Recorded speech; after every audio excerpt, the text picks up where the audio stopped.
লো guys, সন্ধ্যেবেলা কেন কেন জানি না মাথা কি ভর করলো। 300 টাকায় 2 কিলো বেশি মাছ হয়ে যাবে সেখানে। মাথায় কি ভর করলো জানি না। कौन है ये लोग?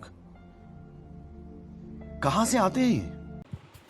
পুরো বাঁশ খেয়ে 300 টাকা ফিস ফ্রাই, ভেটকি মাছে ফিস ফ্রাই।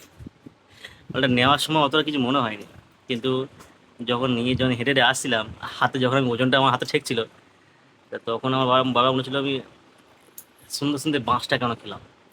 মানে 300 টাকার মাছ বা মাংস তো অনেকটাই হতো, মানে অনেকটাই চাট হয়ে যেত, ভাত দিয়ে খাওয়া হয়ে যেত 300 টাকা মাংস নিলে।